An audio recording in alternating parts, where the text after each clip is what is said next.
He will be starting soon. Oh, story time with Mr. Limata, where all your dreams come true. Oh, he brings to life your favorite stories with a great big smile. You won't leave lonely, won't you start all the reading? I just can't wait to be hearing story time with Mr. Limata. He will be starting soon. Oh, story time with Mr. Limata, where all your dreams come true. Oh, he brings to life your favorite stories with a great big smile. You won't leave lonely, won't you start all the reading? I just can't wait to be hearing.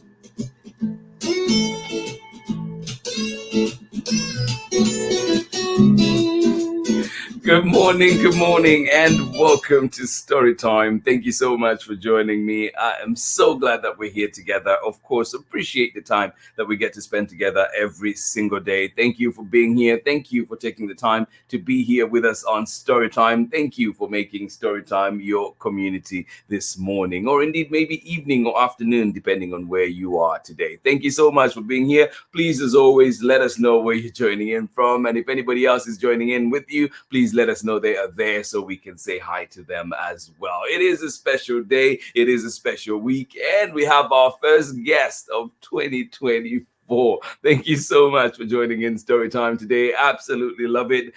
This person is coming back to Storytime after being here first for Moonlight Memories, co-written or illustrating that one with co-created with Amanda Davis. And we know how sweet that one was. So cannot wait for today's book as we celebrate the Lunar New Year. Yes, Lunar New Year, a celebration of fun and family and fun, coming right up with Michelle Jing Chan. So get ready for that one. Get ready for our guests today. If you have any questions, please prepare them and ask away, and we'll try and make sure that we get to all of them before we leave. And of course, if we miss any, we'll make sure that we get that information for you and bring it back. But there's lots to look forward to today.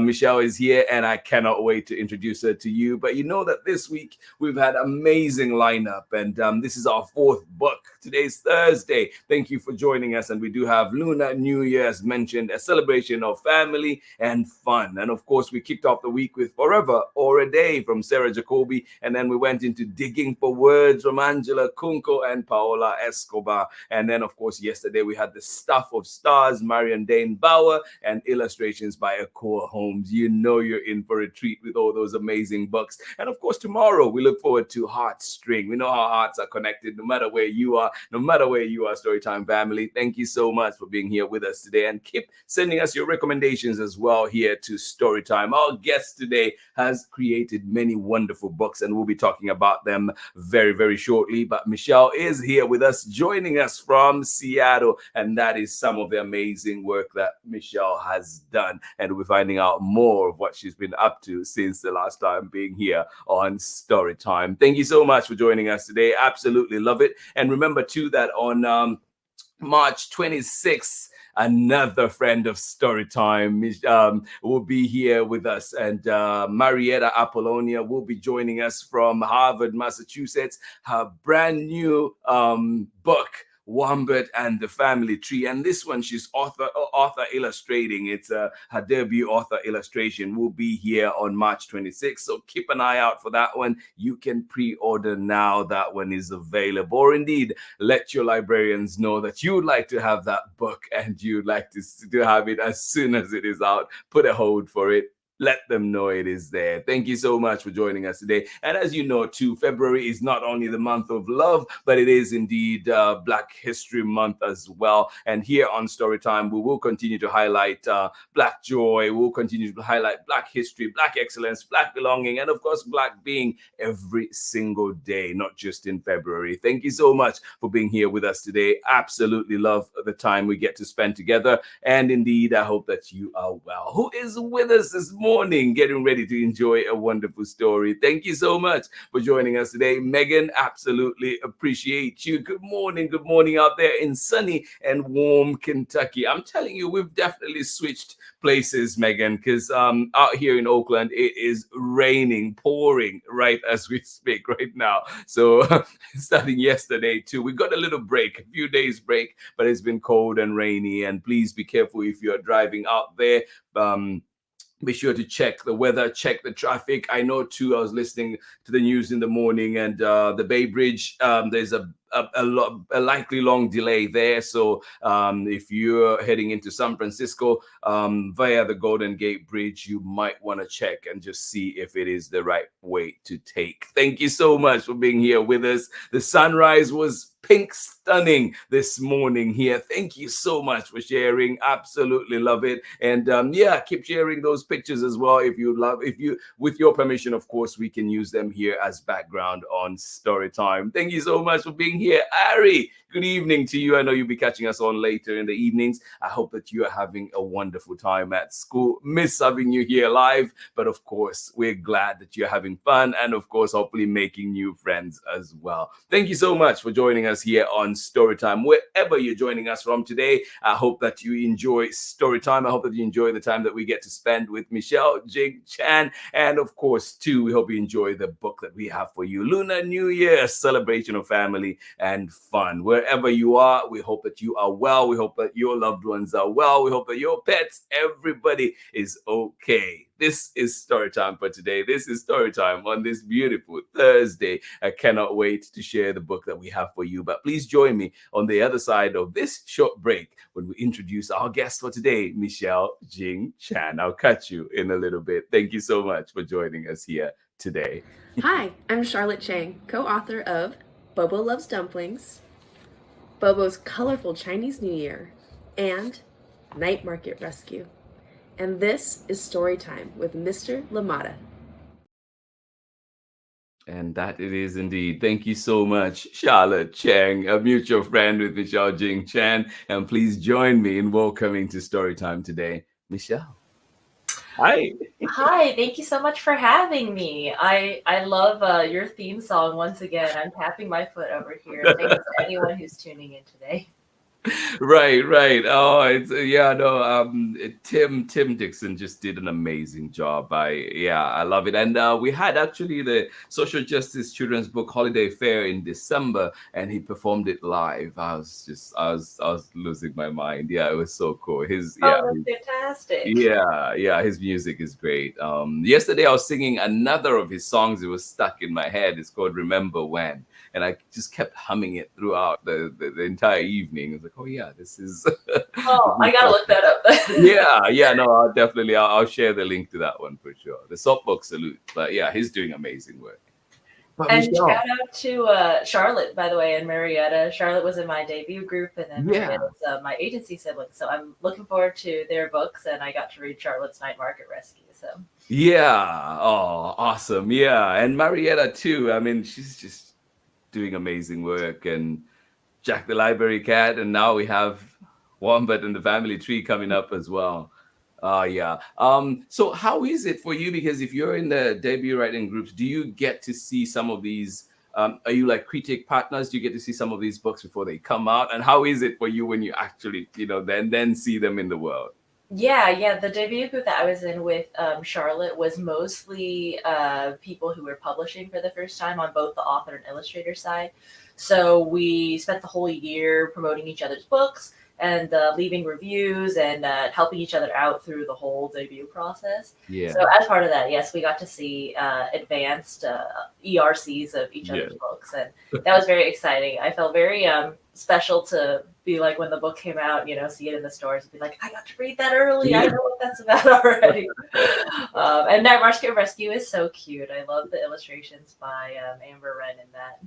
Yeah. Oh no, I love that. And but we had you here for Moonlight Memories with Amanda Davis, who actually we've been working on a few things together this past few weeks. But yeah, so how have you been since? What have you been up to? Yeah, I've been great. Just pretty busy, making books and making art over here.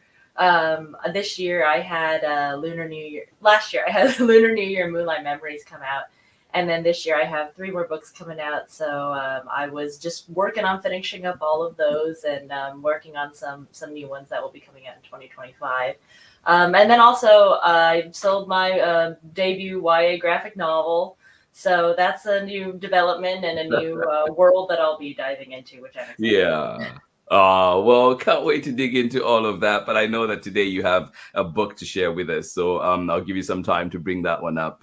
Sounds good. And yeah, so we can read it. But yeah, to everybody that's joining us here on Storytime today, you know that if you miss the Storytime live, you can always catch us at storytimewithmrlimata.com and Storytime with Mr. Limata on Facebook and YouTube. You can also catch us on Instagram. Follow us and see what else is happening. Thank you so much for joining us today. Absolutely appreciate each and every one of you. And again, just highlighting that this week we do have amazing lineup of books that we're sharing here. And of course, today we have Lunar New Year, a celebration of family and fun. We kicked off the week with Forever or a Day from Sarah Jacoby. We've had Digging for Words. Yes, the story of Jose Gutierrez and how and the library that he built. And then, of course, we had The Stuff of Stars, beautiful illustration, beautiful poem indeed from Marion Dane Bauer, and of course, Akua Holmes. And then Heartstring coming up tomorrow. Thank you so much for joining us here on Storytime. And to remember that Marietta Apollonia will be joining us on Storytime here on the 26th of March, celebrating her brand new book, Warmbird and the Family Tree. So get ready for that as well. And yeah, thank you so much for being here. Who else is with us this morning? Megan, you're saying Ari will be so pumped to watch this later. Well, I am excited as well. Thank you so much. And we'll be getting started with our book very, very shortly. All right, Michelle, all yours. Are you able to? Yeah. Thank you. Thank you. Yeah, no, it's been. I'm excited to see all the amazing books coming out. Because you did say last time we talked, you had mentioned the 5 books at that point. Yeah, yes. Publishing is slow, as you know, so they're coming. But Right. No, absolutely love it. Let me just make a few adjustments here. But yeah, excited for this one. And I will go off camera, but I'm here with you if needed. And Sounds yeah, good. here we Thank go. you. All yours. Thank you. This is Lunar New Year, a celebration of family and fun. A big golden book by Mary Mancong, illustrated by me. And if anyone has a physical copy of this book, you can write your name in this iconic spot like they have in all of the big and little golden books.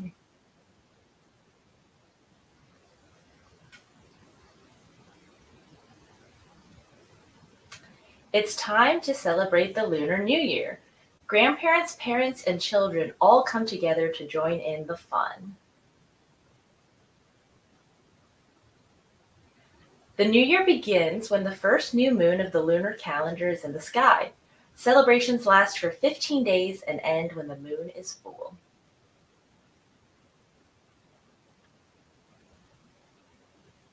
More than 1.5 billion people enjoy Lunar New Year festivities.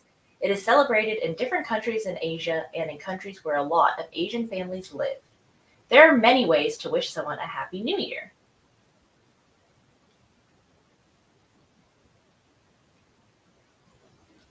Every Lunar New Year is named for one of the 12 zodiac animals: rat, ox, tiger, rabbit, dragon, snake, horse, goat, monkey, rooster, dog, and pig.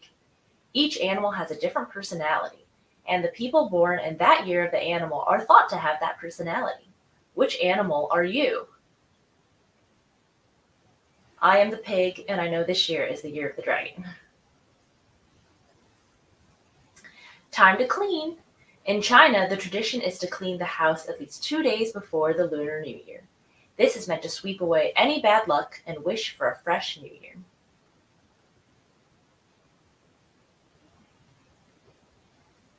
The color red is very important. It symbolizes luck and success. For the Lunar New Year, people wear red clothing and hang red decorations. Adults give children red envelopes filled with lucky money. The red envelope is called hongbao in Mandarin. It is usually filled with crisp new bills that bring happiness, health, and good luck. But be sure to receive the hongbao with both hands. Using just one is considered rude. Special red decorations are hung on doors of houses. They're meant to bring good luck and a peaceful new year to the family that lives there. Time to eat. Lots of delicious foods are shared beginning on the eve of Lunar New Year. People eat dumplings, which represent a wealthy life. They eat fish, which represents a life full of all good things. And they eat long noodles, which represent a long life. Oranges are a popular Lunar New Year gift. They are believed to bring good luck. Legend has it that long ago, a beast with sharp teeth and horns would come to villages and eat people and livestock on the last day of Lunar New Year. Villagers discovered that hanging red lanterns and the noise that burning bamboo made scared the beast away. Pop, pop, pop. Today, the Lantern Festival is celebrated on the last day of the Lunar New Year celebrations. People hang glowing lanterns in their homes and light firecrackers to scare away evil spirits. Pop, pop, pop. And there are exciting parades. You may even see a colorful dragon or a dancing lion. Everyone makes noise with drums, cymbals, and gongs to frighten away evil spirits, bring good luck, and welcome the new year. Happy Lunar New Year!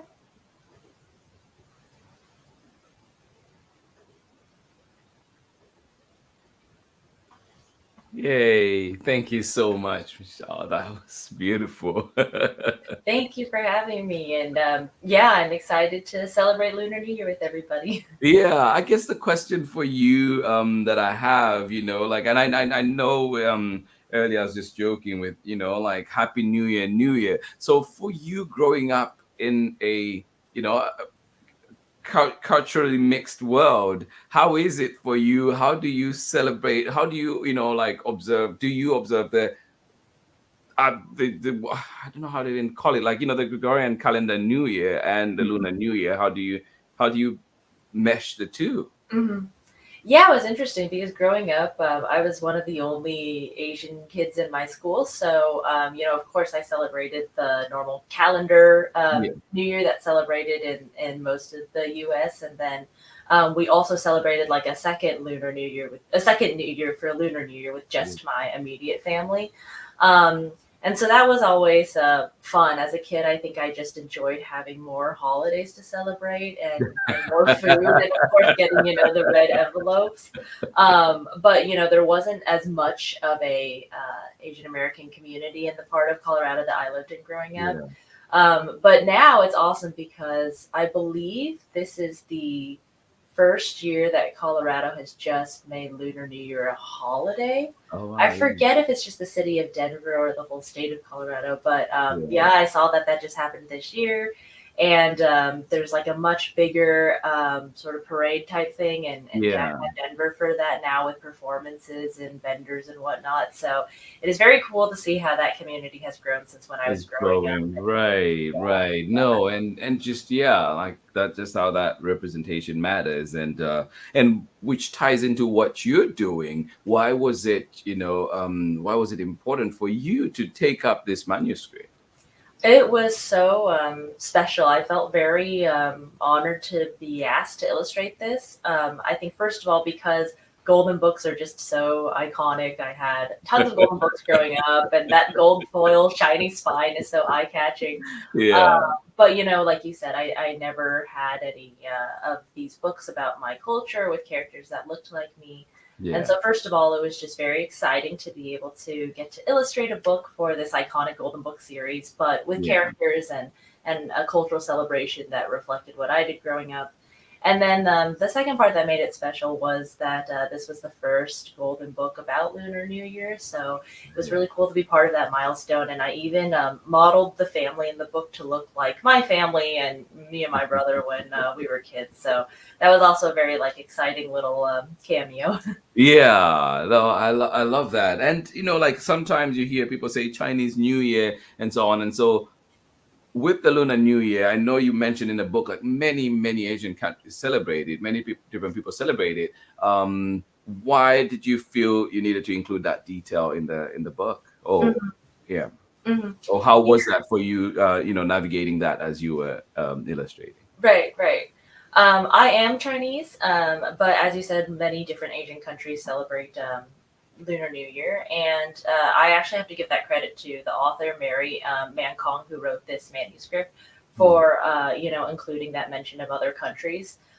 This is something that I learned from my debut group, actually, the one I was in with Charlotte last year, is that Lunar New Year is sort of the umbrella term for all of these different holidays that are celebrated around the same time by multiple different Asian countries.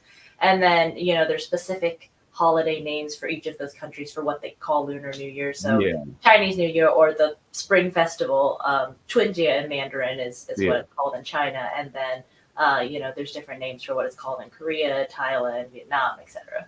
Yeah. Oh wow. Yeah. No. Like this is the thing. We learn every year, right? Totally. Every day we learn something Yes. new for sure. No, thank you for sharing that. And I was just thinking too, like, this is the year of the dragon, and I looked up mine as well. I know I'm the pig, but so just but yeah, just wondering too for you, like how much of those characteristics do you see in your you call it your zodiac animal, or is it Right. Yeah. Well, according to this book here, the pig is supposed to be honest, loyal, and caring, I believe. So I think you are definitely those. I'd like to think that I am those too.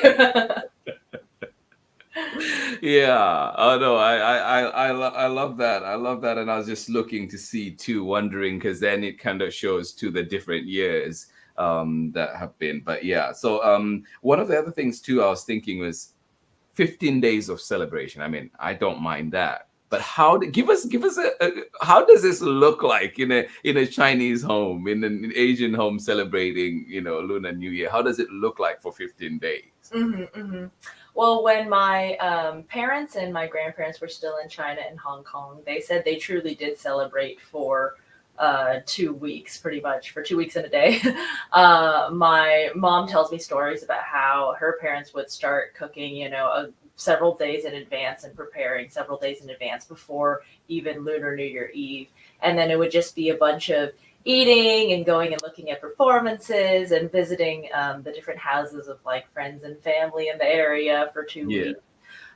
So yeah, that sounds great to me. But growing up, we celebrated pretty much the day before and then Lunar New Year, because as we talked about earlier, in the States, we don't get that whole time off. Yeah, right. So yeah, we would still do most of the traditions, wear new clothes like the book says, and hand out red envelopes, and then have a big dinner with traditional dishes with my grandparents for both Lunar New Year Eve and Lunar New Year itself.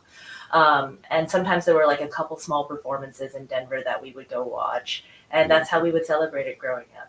Yeah. And how is that like in terms of, because there's the food aspect as well. And as you've grown, are there any other responsibilities that you find yourself taking up in those, in the context of those celebrations, or is that not changed at all?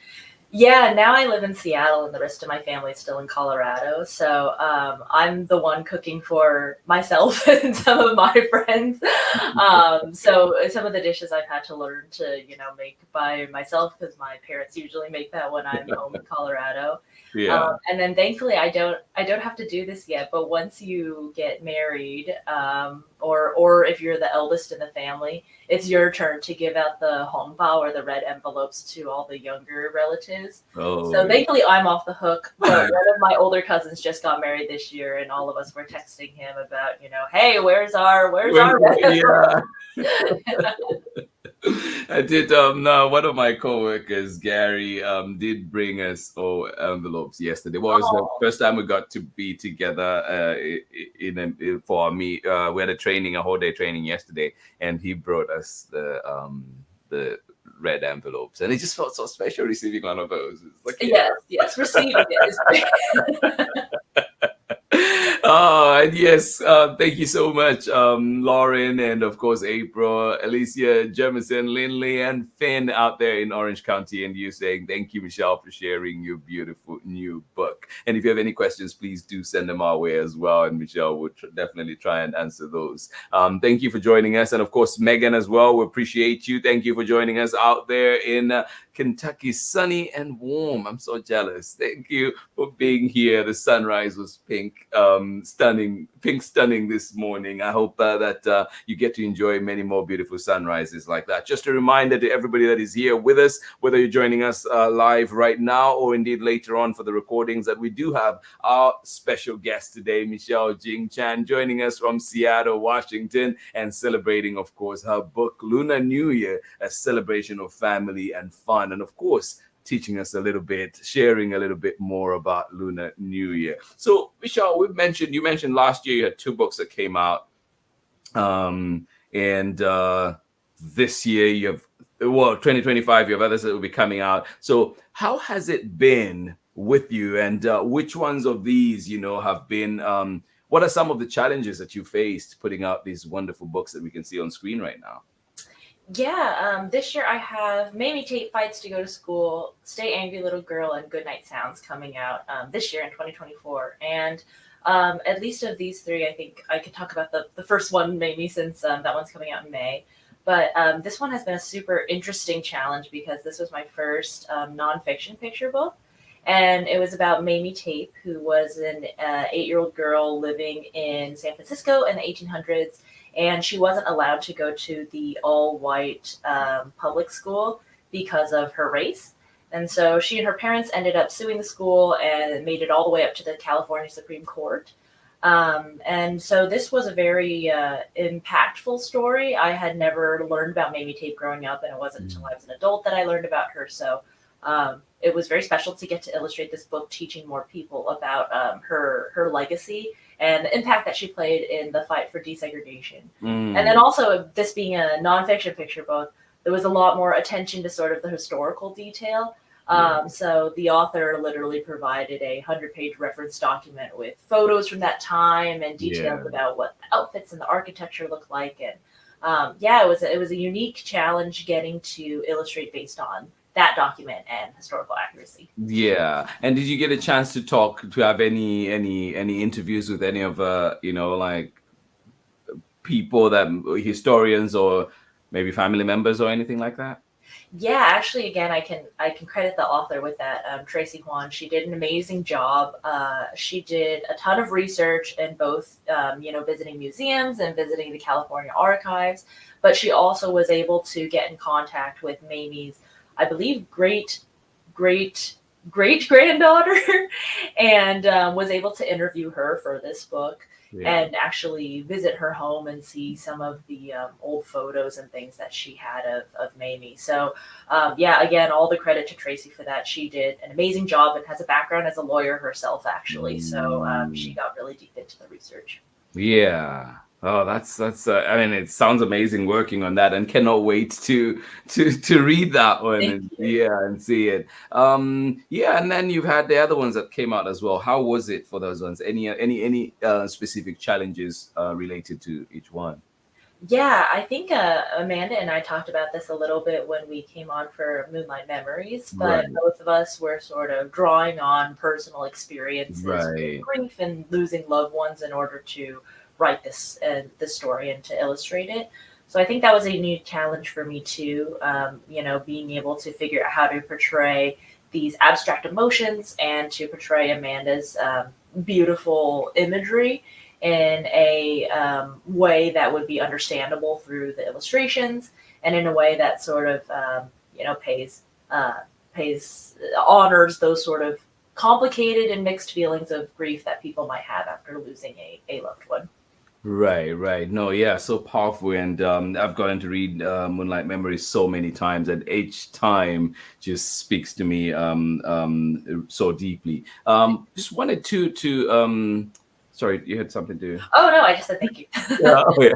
No, and just something too that I was thinking about as we're living at a time when there are people that are banning books, banning topics, and you look at a topic or a story like Mamie's, and you're thinking too, it's like what gave you the strength to participate in a book like that and work to see it through, put out a book like that into the world in a world right now that doesn't feel as welcoming at times. Mhm, mhm. No, thank you for this question. Yeah, I think that I have had these sort of thoughts a lot, not only with Mamie, but also with my debut YA graphic novel, which Mm, deals with themes around queerness and asexuality and coming mm, out. And I'm fully expecting to see some people who are unhappy with kind of both of these books.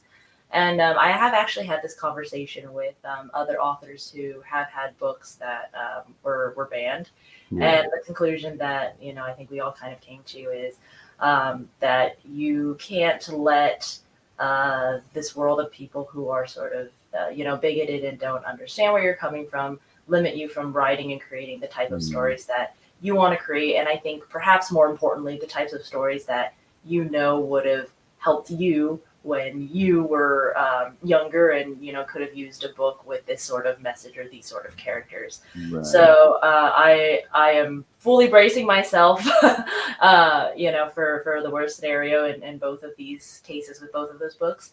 But ultimately, I think being in this business, you have to create the kind of stories that are authentic to you. Yeah.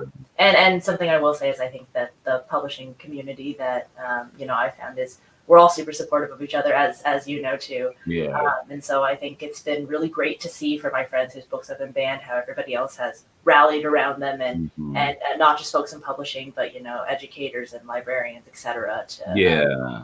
help support them how they can. Yeah, no, absolutely. And you mentioned that too, and you definitely have a supporter here. Story time will be here. Will be here. But Thank you. just wanted to put out too. One of the things I know, you'd hear about book bans and so on, everything that was happening, and it recently hit home because it affected people that I care about and whose work that I care about. And Maya Gonzalez, big shout out to you, and Matthew. They've been putting out a lot of books. They put out the ABCs of Mm, yeah, they them, the pronouns, and yeah, many other books too. And they have faced so many challenges, and you could actually see their impact on like sales and things like that. And just realizing too that yes, even there's book bans, yes, the big one being people denying our kids, our communities, access to information, denying like inclusion of the entirety, right, of our world. But then also just seeing how that affects the creators as well, mm, whether in terms of income or in terms of just like having to think about those things as you're producing work. And mm. so yeah, I just wanted to really thank you for bringing that part up and highlighting it. And yeah, we do have some messages as well, and we'll get back into that. But Lauren and family out there saying, I was very impressed hearing that Elise's best friend did chores in her home for a month to earn money to put in the hung bao she gave to each Oh, of her classmates. months. That's fantastic. I'm very impressed too, and her classmates are lucky to have a friend like her who she not older than them, but saved up to give them all the hongbao. That's awesome. Yeah, and it goes on too. It says, I was floored to see that kind of discipline and dedication from a Aw. 7-year-old to share such a special tradition with her friends. How about you? How was it for you? Did you have to do anything like that? I did not. I guess we were very spoiled where we were the youngest grandkids on both sides actually. So we just got the red envelopes, but I haven't had to give them out yet. Although I am actually doing a school visit for one of my friends who's a preschool teacher at the end of this week, and I guess I am giving out red envelopes for that one. But that's my first time. Yeah. And is there anything specific that has to go in? Because I know, like, I've seen different. I've seen, like, say, sometimes a lotto scratch card. Sometimes I've seen a dollar and different things. Like, is there anything specific that should be going in the red envelope? It's usually money, but growing up, and I think sometimes for younger kids, people will stick small pieces of candy in there too, or those like gold foil chocolate coins, which also kind of look like money. So that's what we would get growing up is candy and a couple pieces of money. Yeah. Oh, yeah. Well, and I know too that with you mentioned in the book that as like the fireworks and the gongs and all of that are meant to scare away evil spirits and bring in good luck. And so, for you, what is it? Is there something that you feel like you need to shake away as you get into this brand new year? And what is some of that? What are some things that you're wishing for good luck and yeah. Yeah, I think the at least in Chinese culture, the Lunar New Year, as I mentioned earlier, is also called the Spring Festival or Chunjie in Mandarin. And so I think for me, it's usually around the time that Seattle starts to get a little warmer too. So it feels to me a little bit like a spring awakening where things are starting to get warmer. And Yeah. I personally start to feel a little bit less lethargic because we're seeing the sun more and I'm able to go outside more and move around more instead Yeah. of sitting here at my desk drawing all day. So I think for me, I just associate it with things getting warmer too and spring and being able to actually go outside and, you're starting to see like flowers come up a little bit or neighbors planting things in their gardens. Yeah. So yeah, I think the name Spring Festival for me is very fitting to what happens this time of year around Seattle. Yeah. Oh, that's awesome. And you mentioned, the desk and you mentioned warmth. First of all, I want to talk about the warmth. Yesterday we were talking and you said Seattle was warm. Yeah. I do not agree. Yeah.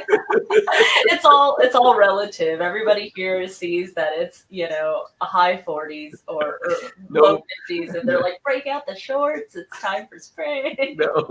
No.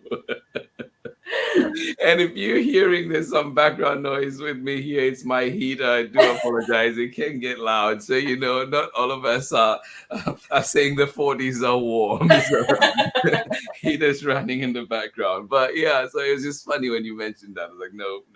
It's all relative, right? And then you mentioned, the desk, just bringing it back to that as well. You've been working on all these amazing books that are coming out, that will be coming out, and that takes a lot of work, a lot of dedication. And I know that there's been a big change for you in the past few months, and now you're full on pursuing the illustration work or author illustration work. How is that for you? How was it? How did you get to that decision? And what are some, just walk us through that. How does one come to that decision? Yeah, it definitely wasn't easy. I think it was something that I was sort of, grappling with for the past year or so. But eventually it kind of got to the point where I felt like I was just spread so thin time-wise and physical health-wise for most of the past 2 years that I had been juggling, 2 jobs with my full-time job and then all of my publishing work. I had been having like chronic arm and back pain I think the worst it got was I had pain up through, my entire kind of drawing arm, and I was going to physical therapy and all of this. And so it was a combination of those health issues, and then also, being spread thin time wise and feeling like, the quality of both my full-time job and my books are going to suffer if I continue to do this. Mhm. So, I'm not quite sure how permanent of a change this will be. I feel like publishing can change so much, and it takes so long for books to come out. So I'm just trying to take it, a month, a day at a time. But ever since, just leaving my full-time job, I don't have arm pain anymore. I'm able to exercise more. And for the first time in like 2 years, I also don't have any back pain. So Wow. it's been very nice to feel physically better, and also to have the mental and creative energy to be in a better headspace to be making art and books.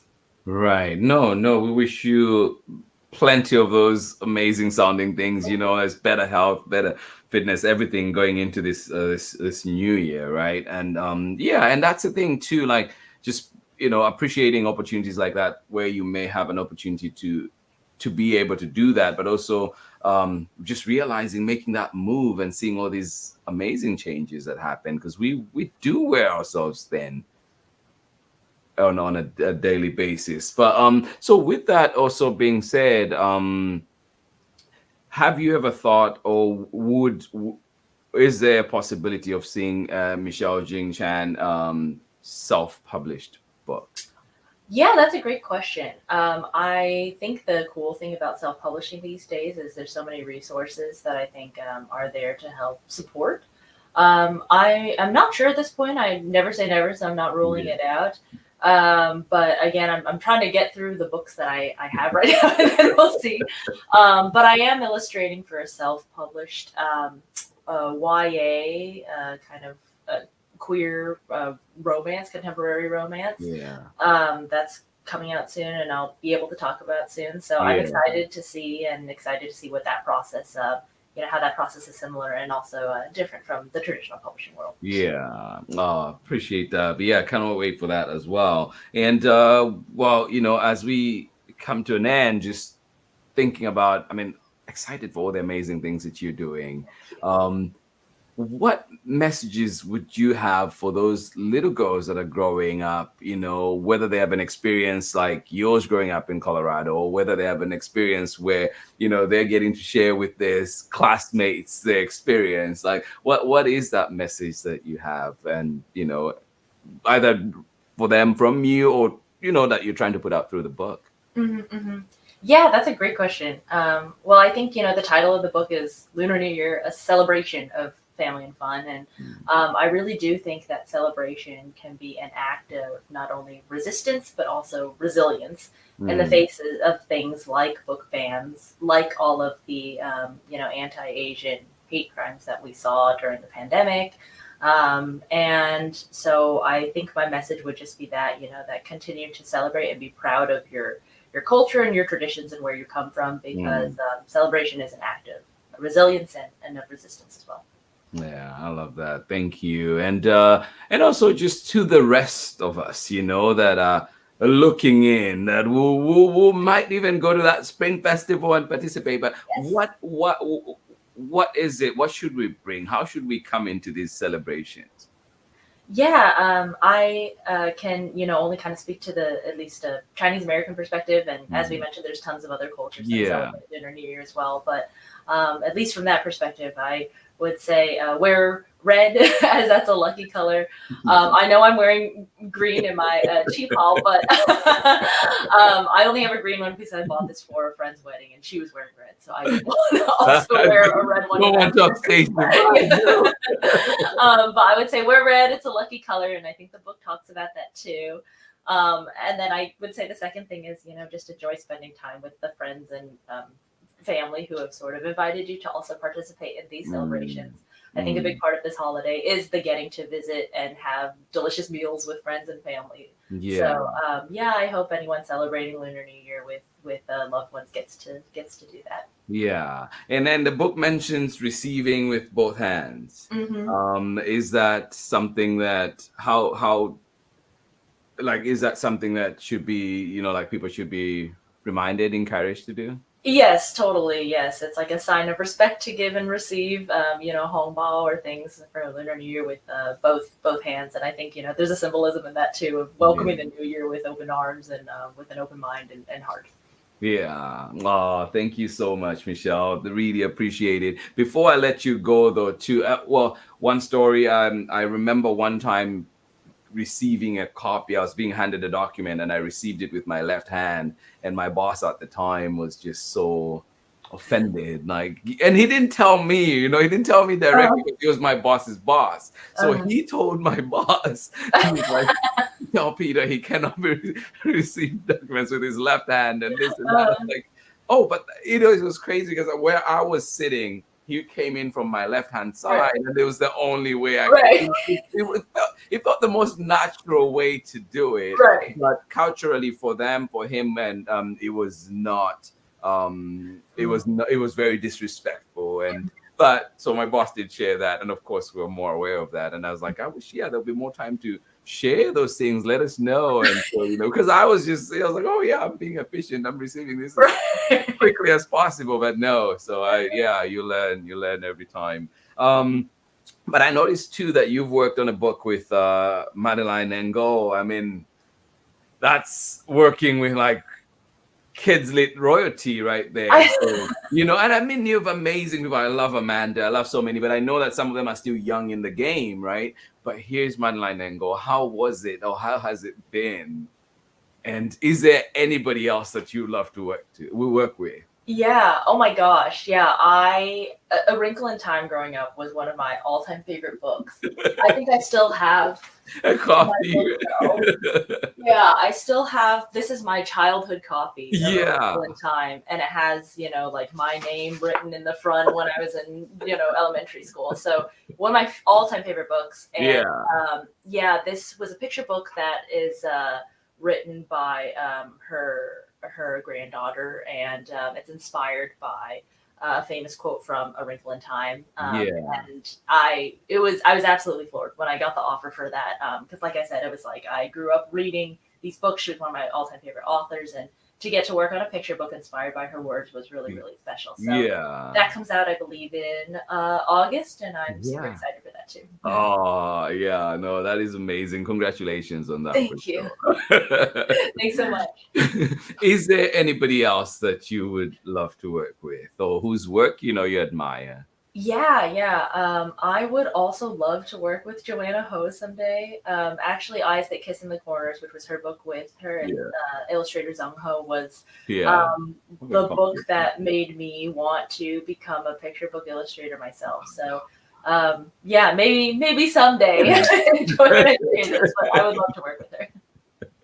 Yeah, that's awesome. Well, we hope that the good luck of this year keeps those good things coming and flowing your way. Wishing you the best working full-time illustrating and doing kids literature, and also with your YA book. All the best with that. And then too, like, just everything that is coming, I hope that to continued better health, improved health, much more enjoyable life. Thank you so much for joining in. And yes, from this pig year of the pig to another, right? I see some of the years in here. I think there's 1995, there's 1923, 1935. I think that's the year I was born, 1935. No. You don't look a day over. The year of the pig is the best. We don't age. We don't age. No. That's right. 1947, 1959, 1971, 1983, 1995, 2007, 2019, 2031. It'll be a while. Yeah, and 2043 is one of the last ones listed. But yeah, so I hope that everybody out there, do you know your year, right? Look it up and let us know. You can always leave the messages below the videos, and we'll be able to see them. I always get notifications, so always be able to see them. But this has been Story Time today. This has been a wonderful edition of Storytime with our guest coming back to Storytime for the second time and hopefully not the last. Michelle Jing Chan joining us today. And remember too that you can find Michelle at michellejingchan.com, at Michelle at this was Twitter, now X, right? And also at Michelle Art on Instagram, and follow and see everything that they are up to. And of course, these amazing books, some of them coming out soon, some of them already out. Continue to enjoy them. And remember too that on the 26th of March, we do have our friend here, Marietta Apollonia, coming to Storytime to celebrate her brand new book, Wombat and the Family Tree. And then of course too, remember that February is Black History Month, and here on Storytime we celebrate it every single day. Thank you so much for being here with us. Amazing books coming your way. I hope you've enjoyed this one. Lunar New Year, a celebration of family and fun. And of course too, tomorrow we're back with another one, Heartstring, coming back to Storytime after a little bit. This has been Storytime for today. Thank you so much for joining us. To everybody that was here with us live, thank you for being here. Megan,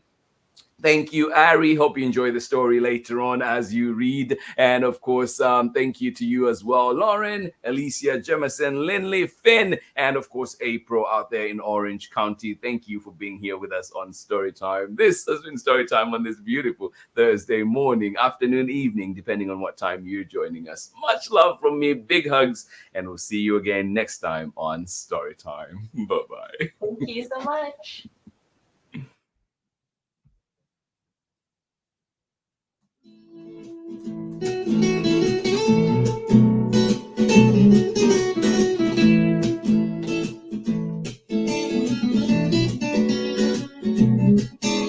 Story time with Mr. Limata. He will be starting soon. Oh, story time with Mr. Limata, where all your dreams come true. Oh, it brings to life your favorite stories with a great big smile. You won't live lonely, won't you start all the reading? I just can't wait to be hearing story time with Mr. Limata. He will be starting soon. Oh, story time with Mr. Limata, where all your dreams come true. Oh, he brings to life your favorite stories with a great big smile. You won't live lonely, won't you start all the reading? I just can't wait to be hearing. I live right here in my neighborhood. Read me all of the stories. Read me all of the stories. Some with people who look like me, others very different from the way that I look and think. Read me all of the stories. Read me all of the stories. Some stories from far away, others right here in my neighborhood. Story time. Ooh. Story time. Story time with Mr. Limata.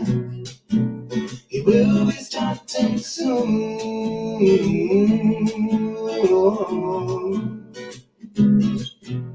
Story time with Mr. Limata, where all your dreams come true. Oh, he brings to life your favorite stories with a great big smile. You won't live lonely, won't you start all the reading? We just can't wait to be hearing. Brings to life your favorite stories with a great big smile. You won't live lonely, won't you start all the reading? We just can't wait to be hearing.